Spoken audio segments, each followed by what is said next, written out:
बिदनू थाना क्षेत्र अंतर्गत कटोंगर नई बस्ती में लेखपाल के पुत्र की अपहरण की साजिश। घर में घुसकर 4 युवकों ने किया अपहरण का प्रयास। लेखपाल की पत्नी को मारपीट कर किया घायल। घटना सीसीटीवी कैमरे में कैद। आपको बता दें, कल लेखपाल के यहाँ पर 4 लोगों ने किया था बच्चे को अगवा करने का प्रयास।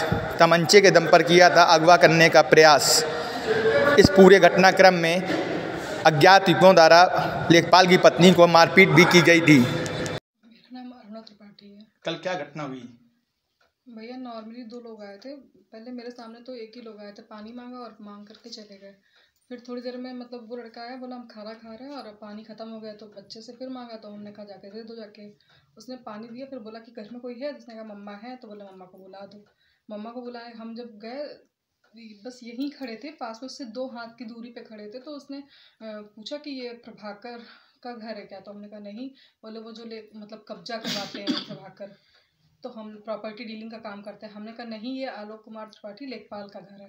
बस उसने मेरी तरफ ऐसे देख के ऐसे झपट्टा मारा, एकदम मेरा मुंह दबा के हमें धक्का मारा। जैसे धक्का मारा तो हम इस साइड, मतलब उसने मेरा मुंह दबाने की कोशिश की, तो मुझे लगा कि ये हमें कुछ सूंघाएगा या कुछ ऐसा, डर के वजह से जैसे उसने मारा तो हमें इस साइड गिर पड़े। इस साइड गिरे तो उसने फिर मेरा मुँह दबाया बहुत तेज़ी से ऐसे हाथ से, तो हमें कुछ नहीं समझ आया, तो मैंने उसके मुँह हाथ में ही काट नहीं पाया हम उसके, क्योंकि उसने मेरा दूसरा हाथ पीछे ऐसे करके मरोड़ दिया था बहुत तेज़ी से, तो मेरा यहाँ कंधे से उखड़ गया है।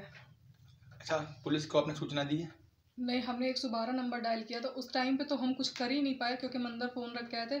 लेकिन जैसे उसने मुझे धक्का दिया, हम गिर पड़े, बच्चे भी चिल्ला रहे थे, हम भी चिल्ला रहे थे। फिर हमने उसको जैसे तैसे उसको भगाने की कोशिश की।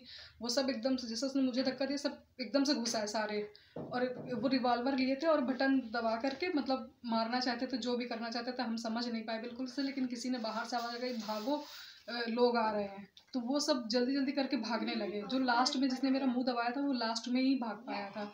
हम रिस्पांस को समझ नहीं पाए थे। जैसे वो भागा तो हमने तुरंत गेट बंद किया। गेट बंद करके हम ऊपर रूम में गए, और वहाँ जाके हमने इनको कॉल की, तो इन्होंने कहा पुलिस को करो। फिर हमने 112 नंबर कई बार डायल किया, लेकिन कॉल नहीं उठी हमारी। हमें 112 नंबर से कोई रिस्पॉन्स नहीं मिला।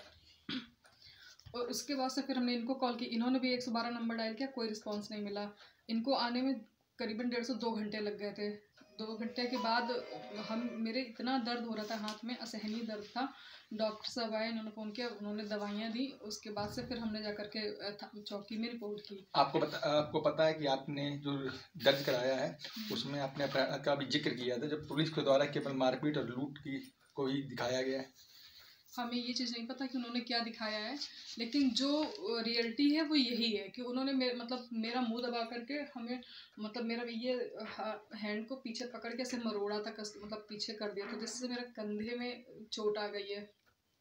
और बच्चे भी चिल्ला रहे थे, तो ये बिटिया इसी सोफे यहाँ खड़ी थी और बेटा मेरा यहाँ खड़ा था, तो बेटी का ऐसे मुंह पकड़ के ऐसे घसीटने की कोशिश कर रही थी। अब उन्होंने क्या लिखा, मुझे ये चीज़ नहीं पता कि उन्होंने क्या लिखा, लेकिन उन्होंने एप्लीकेशन लिखी, उन्होंने यही सांत्वना दी कि नहीं आप परेशान ना हो। और खैर उन्होंने रात में मतलब कई चक्कर भी लगाए, रिस्पॉन्स भी दिया, लेकिन रिपोर्ट क्या लिखी ये हमें नहीं पता है, क्योंकि हम स्थिति रिपोर्ट लिखाने के नहीं थे।